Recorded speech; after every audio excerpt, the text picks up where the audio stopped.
Selamat hari Minggu, Tuhan memberkati saudara sekalian. Pada suatu siang, seorang dosen orang Cina saat saya kuliah teologi datang menemui saya. Beliau mengajarkan Alkitab di sekolah yang ada di Hong Kong. Setelah berbincang-bincang dengan beliau, saya dapat merasakan betapa seriusnya beliau menerima dan mencintai firman Tuhan. Pendeta gereja saya waktu itu mengundang beliau. Beliau menyampaikan khotbah di minggu malam. Orang-orang mulai kebingungan setelah 3 menit khotbah dimulai. Oleh sebab beliau hanya membacakan ayat Alkitab sesuai topik yang beliau bawakan.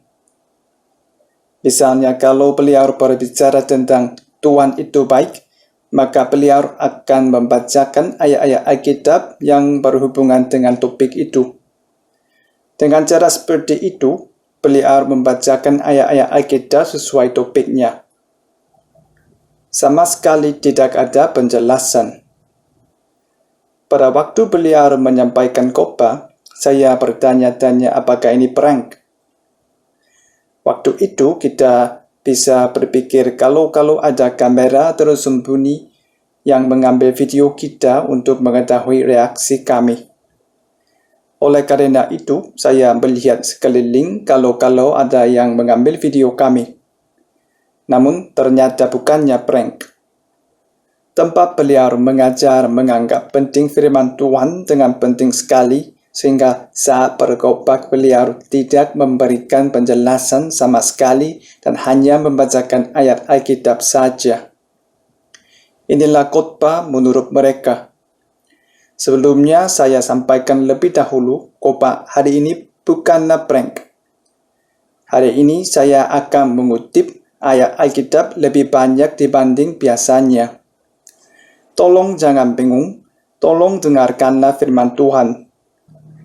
Semoga Roh Kudus bekerja saat membaca dan mendengar firman Tuhan. Alasan adanya pengharapan. Roma pasal 5 ayat 5. Dan pengharapan tidak mengecewakan karena kasih Allah telah dicurahkan di dalam hati kita oleh Roh Kudus yang telah dikaruniakan kepada kita. Alasan mengapa kita memiliki pengharapan adalah Tuhan telah mencurahkan kasih-Nya ke dalam hati kita. Mazmur 62 ayat 5. Hanya pada Allah saja kiranya aku tenang, sebab daripada Dialah harapanku. Alasan kita memiliki pengharapan adalah pengharapan kita bersumber dari Allah. Ibrani pasal 10 ayat 23. Marilah kita teguh berpegang pada pengakuan tentang pengharapan kita, sebab Ia yang menjanjikannya setia. Kita memiliki pengharapan karena Allah itu setia. 1 Petrus pasal 1 ayat 3. Terpujilah Allah dan Bapa Tuhan kita Yesus Kristus, yang karena rahmat-Nya yang besar telah melahirkan kita kembali oleh kebangkitan Yesus Kristus dari antara orang mati kepada suatu hidup yang penuh pengharapan. Alasan mengapa kita memiliki pengharapan adalah Yesus telah mati di kayu salib dan telah bangkit kembali. Haleluya. Cara mewujudkan pengharapan. Roma 15 ayat 4. Sebab segala sesuatu yang ditulis dahulu telah ditulis untuk menjadi pelajaran bagi kita, supaya kita teguh berpegang pada pengharapan oleh ketekunan dan penghiburan dari kitab suci. Kita akan menemukan pengharapan melalui firman Tuhan. Hal yang harus dilakukan dalam pengharapan. Roma 12 ayat 12. Bersukacitalah dalam pengharapan, sabarlah dalam kesesakan, dan bertekunlah dalam doa. Mazmur 71 ayat 14. Tetapi aku senantiasa mau berharap dan menambah puji-pujian kepadamu. Mazmur 42 ayat 5. Mengapa engkau tertekan, hai jiwaku, dan gelisah di dalam diriku? Berharaplah kepada Allah, sebab aku akan bersyukur lagi kepadanya, penolongku dan Allahku. 1 Yohanes 3 ayat 3. Setiap orang yang menaruh pengharapan itu kepadanya menyucikan diri sama seperti Dia yang adalah suci. 1 Timotius pasal 6 ayat 17.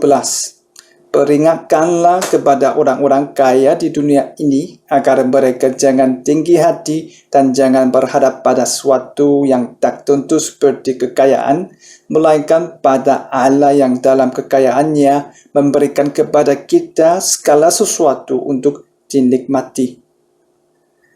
Pengharapan sejati. Amsal 14 ayat 32.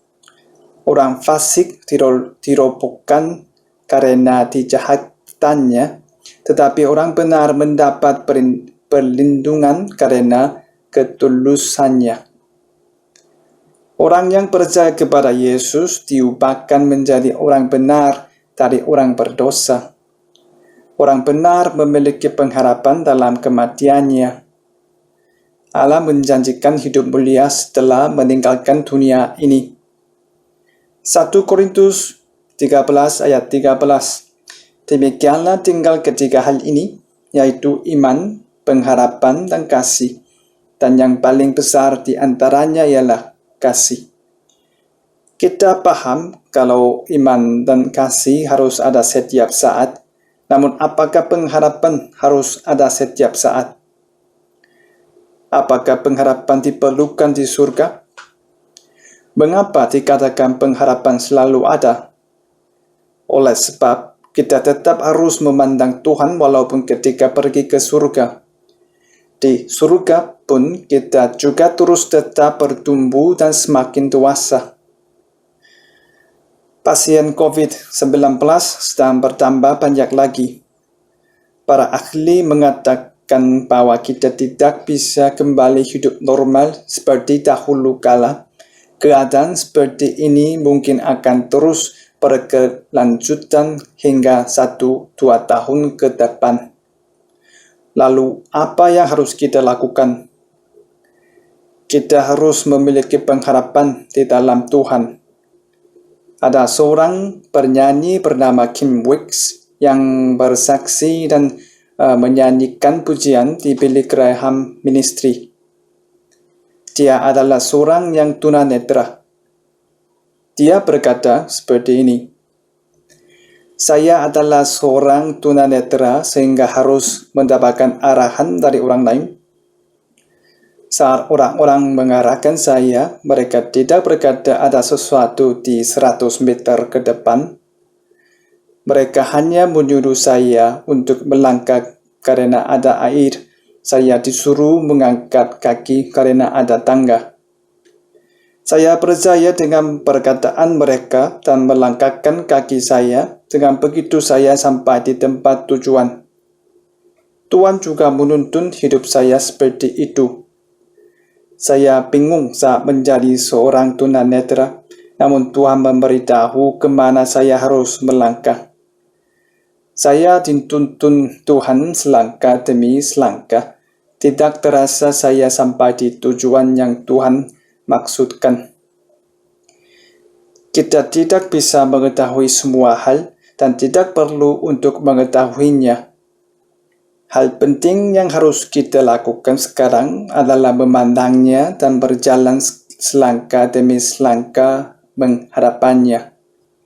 Kita mampu hidup dengan penuh harapan dan ucapan syukur walaupun kita tidak mengetahui hari esok karena Tuhan yang menuntun kita adalah Tuhan yang setia. Semoga saudara sekalian dipenuhi oleh pengharapan daripadanya. Mari berdoa. Allah Bapa di surga, hanya Engkaulah pengharapan kami. Kami ingin mengucap syukur karena Engkau telah datang dalam terang ke dalam dunia yang tidak memiliki harapan lagi. Teguhkanlah kami agar kami tidak takut karena masalah yang ada, dan jagalah kami agar tidak terpuruk karena menaruh pengharapan di tempat lain. Tuntunlah kami agar kami dapat hidup hanya dengan memandang-Mu saja. Kami berdoa dalam nama Tuhan Yesus Kristus, sumber pengharapan kami. Amin.